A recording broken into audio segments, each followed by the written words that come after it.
All right. Hello and welcome once again to Friday Nights with White Lotus of Light. So as you can see, this isn't a live stream. What we're going to do from now on is we're going to do the stream as normal on Friday night, but it won't be a live stream. What we'll do is we're going to do pre-recorded so I can do certain editing things I want to do. And then we'll do a live premiere so there can be a live chat to the side of it. And where possible, I'm going to be in the live chats to the side and I can answer a little bit of Q&A in there, depending on the evening. So with that in mind, we're going to go ahead and launch right into this Olympics closing ceremonies decode. And so people who watch this show know that I did a opening ceremony decode, which I think is one of the best out there, thanks to inspiration from the angels and then just a lot of diligence and research on my part and some good fortune. And so just as the angels prophesied after the opening ceremony, they said that there would be a massive and triumphant Luciferian vision laid out in the closing ceremony.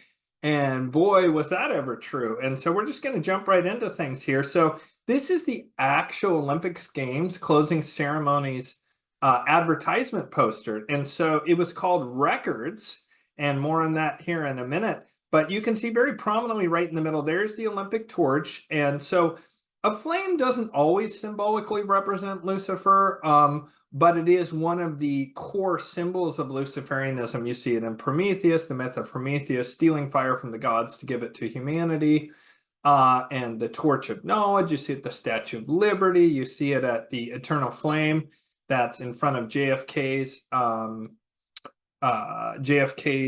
not tomb, but where he's buried. And so by itself, a flame isn't enough to go, wow, that's a symbol of Luciferianism.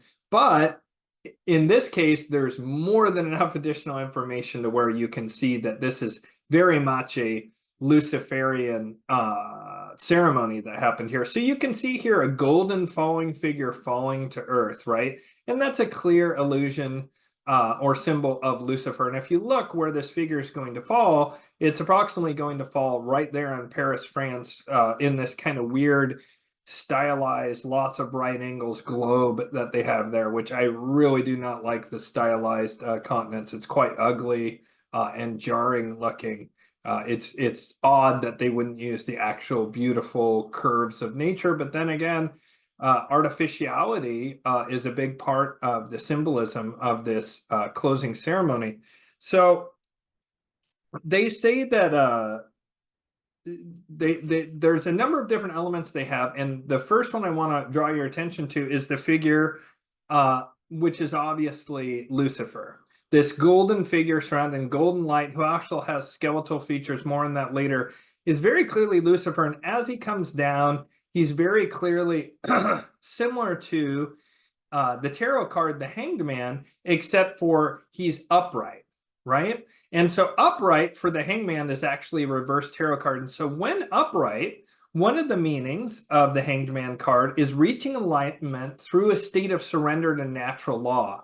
And it tends to be due to circumstances that arise. One enters a state of surrender. Oh, look, I'm hung upside down from this tree. There's nothing I can do, but I'm surrendering to this because I know this is the will of God, and therefore a form of enlightenment is reached. However, some of the meanings of the reversed position are deception, fraud, hypocrisy, selfishness, and also humiliation. And that last one, humiliation, tends to be more of a Malachian energy, but deception, fraud, hypocrisy, and selfishness are all very much in the Luciferian wheelhouse.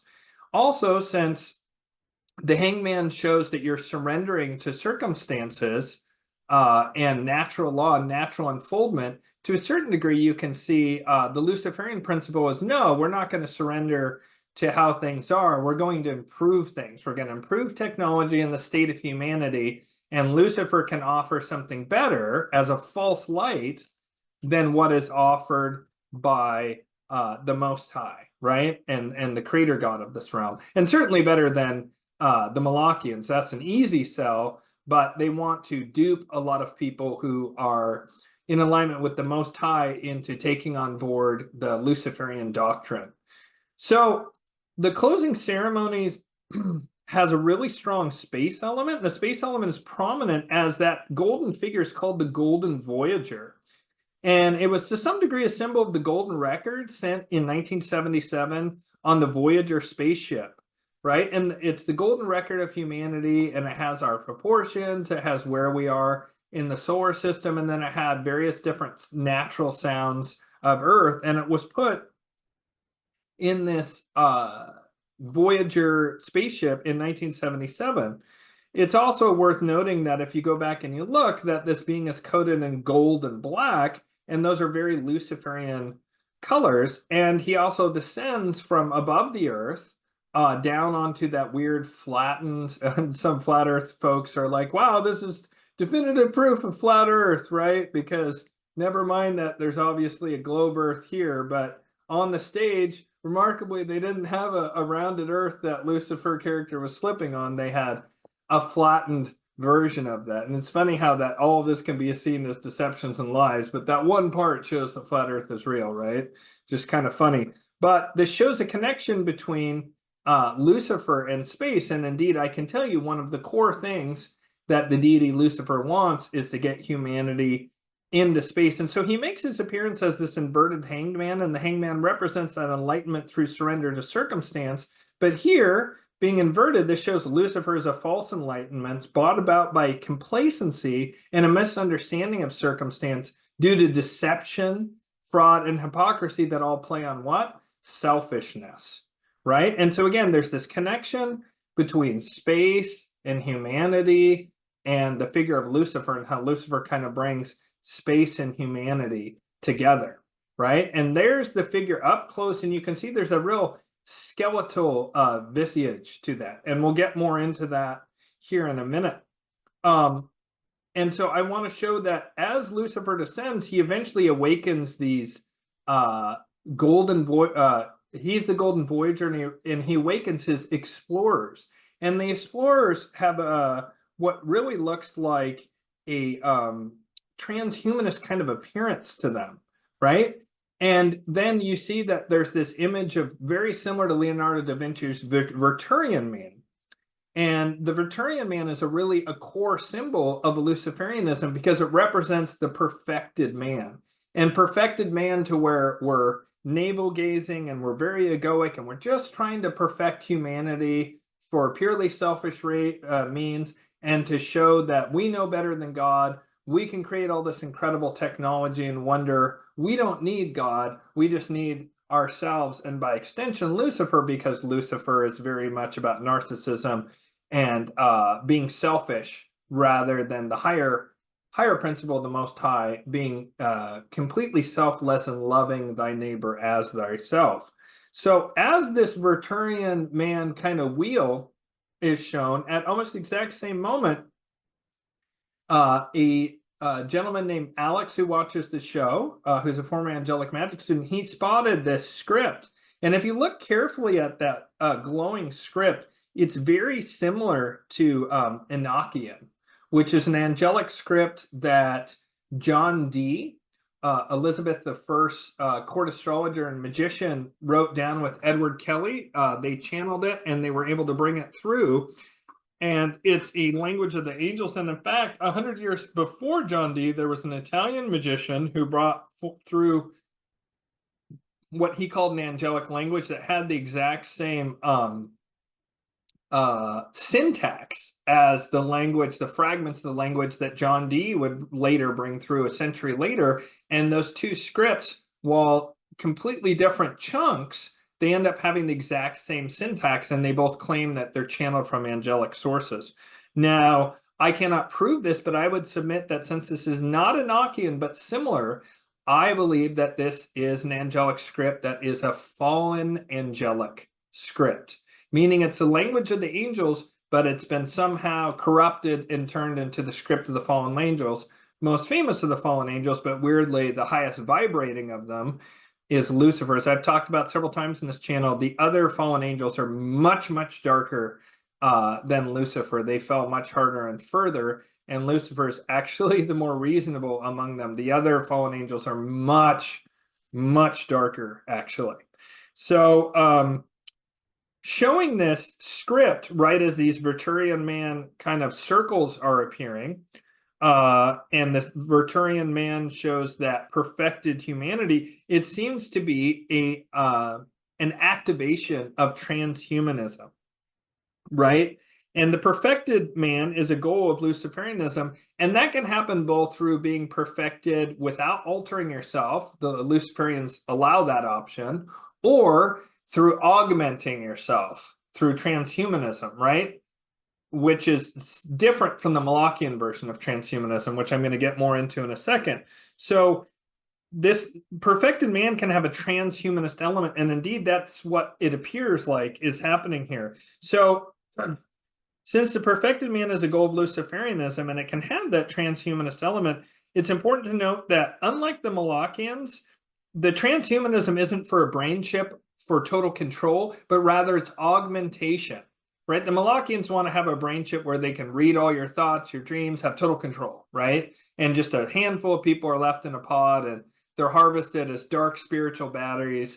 Cybernetic mystery zombies was a term that I can't remember the guy's name, but this guy who wrote a thing about how the JFK ritual was a killing of the king ritual, he predicted many, many years in the future the emergence of cybernetic mystery zombies, which is a bit like the Matrix, where they use humans for electricity, the robots do. But in this version, it would be the Malachians using humans as dark spiritual batteries in order to continue their horrific Malachian dark sorcery, using humans for their spiritual energy. And that was the goal of the Malachian version of transhumanism, which is very different from the Luciferian goal. And you can see the Luciferian goal in this game called Cyberpunk 2077, and it was a very Luciferian revelation of the method type game.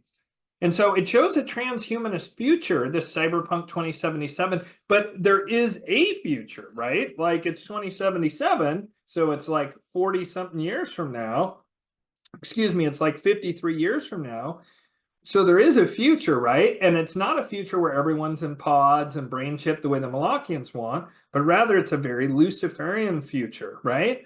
And in that, freedom is real, but freedom is limited by being in a hyper-competitive environment where almost everyone has some level of cyberware to augment their abilities while still maintaining free will. Although it does leave you open to getting hacked by other people, right? Like the advantages you get from it lets you be hacked. And in certain cases, it causes the more cybernetic augmentation, the more likely you are to have pretty serious mental illness because it's unnatural. But there is freedom in this game. And there's also a huge gulf between rich and poor, with the rich living like gods and having godlike power, which is the very essence of the Luciferian dream, right? The people who compete at the highest levels are given godlike power, and they therefore replace God, right? Because the Malachians want to get rid of the concept of God and say God is dead and remove God, right? And just invert creation. The Luciferians say, no, no, let's improve upon creation, and we're going to replace God with humanity, with ourselves, because we're going to become godlike beings via technology. And by being godlike beings, we will then be able to replace God and prove that God was wrong, and we're replacing it, right? We're replacing God with humanity. And some amount of humanistic philosophy kind of has these Luciferian underpinnings. So how do I know that that golden image is Lucifer? Well, one of the things they say about the inspiration for that Golden Voyager being is, one, the Voyager spacecraft and that record, but also the genie of the Bastille. And so the word genie has its roots in the Latin word genius, which referred to a guardian spirit or deity, and in the ancient Roman religion was responsible for the fate of a person or place. And the statue is built to commemorate the French Revolution. And it's sometimes called the spirit of the Bastille. And if you look, this is pretty obviously a Luciferian character. It's an angel, it's golden, it has a six-pointed star on its head, right, which shows the masculine and feminine principles together, alchemy, and what do we see up there? A torch, and also breaking of chains. The breaking of chains, right, because if Malachianism represents slavery, then Luciferianism represents breaking free of the bonds of slavery and liberty, fraternity, equality, as the Luciferians who started the French Revolution with the storming of the Bastille. That was a slogan they used. Now, the French Revolution, as I discussed in the opening ceremony, Decode, the French Revolution was hijacked by the Malachians and it turned into the Terror and this horrible nightmare that ripped France apart. But then the Luciferians again asserted themselves through the figure of Napoleon, who, as mentioned in an interview with, or a conversation with Tim Hogan on this channel, Napoleon actually took the entirety of the Vatican archives, or the juicy bits anyways, back to Paris to be translated and copied before returning it. And eventually, Napoleon was defeated by Malachian forces, as seen in the Battle of Waterloo and Duke Wellington, right? So it's interesting that you have, again, this theme, right, of in the first, in the Olympics opening ceremonies, Decode, you saw Marie Antoinette, and she got her head chopped off, right? And she's holding her head and singing. And that shows that is a callback to the French Revolution, and in particular, the part of the French Revolution which had become very Malachian in character. And as predicted by the angels, sure enough, this shows a Luciferian triumphalism, right? Where Lucifer, this figure, descends to this place of darkness and then raises people up. So Lucifer also encounters Nike, the goddess of victory. And so this is a replica of a statue in the Louvre that was Nike, the goddess of victory, but the arms and head fell off at some point in time. And so the headless, armless part isn't the important part. It's that this is Nike, the goddess of victory. And this shows, in my estimation, that Lucifer will be triumphant, is what they're trying to say. And triumph over what? Look at the backdrop. There's darkness. There's 1,000 points of light, to quote H.W. Bush, but there's darkness. So victory over the Malachian element, and that Lucifer, the light bringer, will overcome Malachianism, but it's also part of this space descent and then re-ascent narrative, showing how Lucifer descended to an evil, bad world and then brought us into a timeless world that includes space travel. Because, of course, just like the Malachians want to freeze things forever in a Malachian point of view, Lucifer is already thinking about how things can be frozen in a timeless Luciferian age, which could be true for people who are off the planet, perhaps. Okay, so let's see, I want to show that again. So after the Vitruvian man montage of transhumanism, perhaps to explore space more effectively, you have that transhumanist element. You can see all these people like kind of transhumanist down there, not quite human, right? And they're all working together and piling on top of each other. We see this new Tower of Babel formed, right? That's what a lot of people are interpreting this as, and I agree. And Lucifer is ascendant, and there he's reaching towards the stars. And then the Vitruvian man ring representing humanity, but also the earth, because it's very similar to the symbol for earth. It's raised into the heavens. There's the symbol for earth in the upper left-hand corner, and there it is down below, the ring that ascends. And if you look up or here in the upper right-hand corner, it ascends to become part of the rings. And then it seems as showing that Earth will be raised into the heavens, showing an interplanetary Luciferian empire being created. So this symbolizes Earth rising to join the other rings / planets to become an interplanetary civilization, which is one of the primary goals of the Luciferians, is to get humans off the Earth and out into space and colonize our solar system and then move outward from there. So then we see that there's this, triumphant. There's the fireworks exploding, which is light, and often fireworks are shown for victory. But fireworks also sometimes represent the male orgasm and seeding of an idea. So it's launching this idea up into the heavens and into the collective unconscious of the victory of Lucifer in the coming Luciferian age that will have space travel and an interplanetary humanity. And so just real quick, this character is golden in character, and he also has a kind of skull form. And so that's the now beginning to change as the yugas shift, but it's the skeletal grim reaper form of Lucifer, which is very appropriate right now at the time of the death of the old era of Malachianism and before birth of a new. So, right, death and transformation and the grim reaper form of Lucifer. And then you see again, there's a grim reaper playing music, right? Sort of faceless grim reaper playing music. And music is very often Luciferian in form, like as in almost always. And you can see there in the guitar, there's a little bit of silver, right? Silver is a metal often associated with Lucifer, and there's kind of silvery horns right there. And there was also a band named Phoenix, which took part in the closing ceremonies, and that's a very Luciferian symbol in this context. And it shows how a renewed civilization will emerge from the downfall of Malachianism, the burning of the old world, and out of that ashes shall arise a phoenix of the new Luciferian order, right? And so then I just want to highlight a couple of really interesting statements by Thomas Jolly, the guy who made this opening and closing ceremony, and then the president of Paris 2024. So this is from Thomas Jolly, the artistic director of the Paris 2024 ceremonies. And he said, and I'm going to read the whole thing and then I'm going to point something else.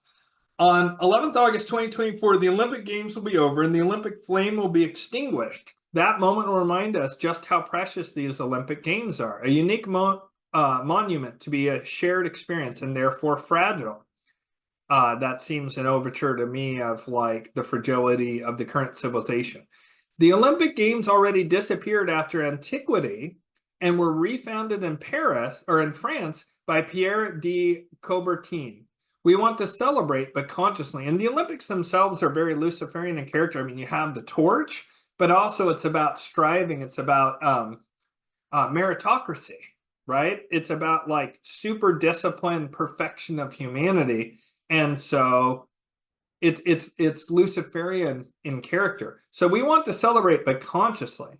This moment of celebration will also be an opportunity to reflect on the importance of the Olympic Games in our society. So I've designed a show in which the Olympic Games disappear once again, and someone comes along and founds them, right? And to me, it's not about the Olympic Games disappearing and being refounded. It's about the Malachian order disappearing and then a new Luciferian era being founded. It's very visual, very choreographic, very acrobatic show with an operatic dimension to give a great visual fresco. And then this is interesting to me that this is all in bold, to say goodbye to athletes from all over the world. Now, if you recall, one of the angelic prophecies said there's going to be a little that is going to emerge from these Olympic Games. And so to say goodbye to athletes from all over the world, to be an all bold, could have an additional double meaning. Is that a bit of a prophecy that some of those athletes are not going to be with us here in the weeks and months to come? I think that's very likely. And there's more angelic prophecy for Patreon in part 2. And so you can sign up for free to watch that. Or if you're already a Patreon member, you can go over there and watch that. That'll be later this evening. And so then he goes on to say, together, let's make this evening a memorable and conscious celebration, honoring the past and embracing the future. So then Tony Estanguet, president of Paris 2024, writes, on 11th August 2024, a new page will be turned at the closing ceremony of the Olympic Games. It'll be time to say goodbye to all the Olympic athletes and delegations who have thrilled us. There it is again, goodbye to all of them. I mean, it makes sense, right? But does it have a double meaning? Made us dream, and that's interesting, made us dream, right? Because they're injecting programming, right? And magic, doing ritual magic and trying to put that in the collective consciousness of everyone. I think that's why they keep repeating words like consciousness and dream, right? And brought us to tears during 17 days of amazingly intense competition. That's interesting too, 17, right? Because that's also the letter Q in the alphabet is 17, and that again ties into Luciferianism a lot. At the Stade de France, where the greatest stars of athletics and rugby sevens will have competed, I don't know what he means by rugby sevens, the moment will be solemn and emotional. Solemn is interesting, right? Like that evokes funerary rites, and emotional, right? But it'll also be a time for a celebration. Finally, the pressure will be off and everyone will be able to take full advantage of the absolutely exceptional show that's being planned in the direction of Thomas Joy with the help of all the teams working across the 4 Paris 2024 ceremonies. So then, again, in all black, innovative, surprising, and brilliant. Those are words that Lucifer very much associates with himself. Innovative, surprising, and brilliant. Those are exactly how Lucifer would describe himself. These ceremonies already promise to be very powerful, just like Records, which has everything it takes to make a mark on the history of the closing ceremonies. And so that is the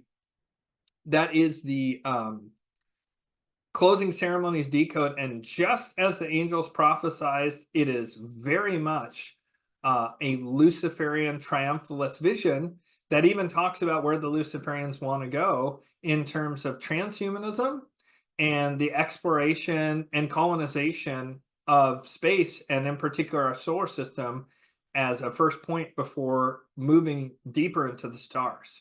One of the primary goals of the Luciferian religion is to create a galactic empire for Lucifer. And so it's no mistake that there's all these space-related elements to what has happened here at the Olympics Games closing ceremony, and it's very triumphal. I think that Enochian script in particular is really wild. Just so much of the symbolism is just so powerful and very, very on point for a Luciferian closing ceremony and ritual. So I hope you enjoyed that.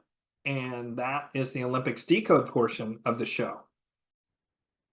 Okay, and so that is the Olympics Decode. And so there's quite a bit in the second half for our Patreon subscribers, and that is going to be on Rumble.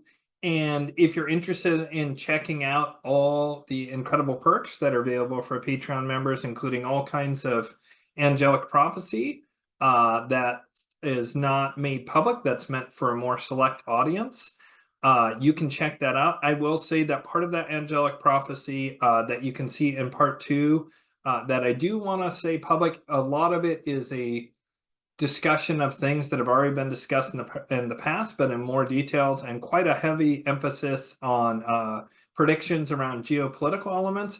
I would say that one thing I do want to share publicly is that the angels have stated quite emphatically that you should really plan that from October of this year, 2024, till roughly sometime in February of 2025, that things are going to be rough. The internet's going to be up and down. There's very likely to be a massive financial crash. There's likely to be big oscillations in prices. There's likely to be disruptions in the supply chain, some of which will be corrected fairly quickly. But all of this is to say it's incredibly important that you take advantage of this relative calm now and start making what preparations you can. If you don't have resources, I'll say that part up front. If you don't have resources, just know and have faith that if you do the inner work around transmuting trauma, integrating shadow, and stepping into divine masculine or divine feminine principles within yourself, you will attract to you those people and circumstances that will give you the resources you need to get through things, right? You'll just be able to move through things, even though you can't see a way right now with your left brain, by being in a surrendered state to the Most High, and by working on yourself. And I go into a lot more detail on this in various Patreon videos.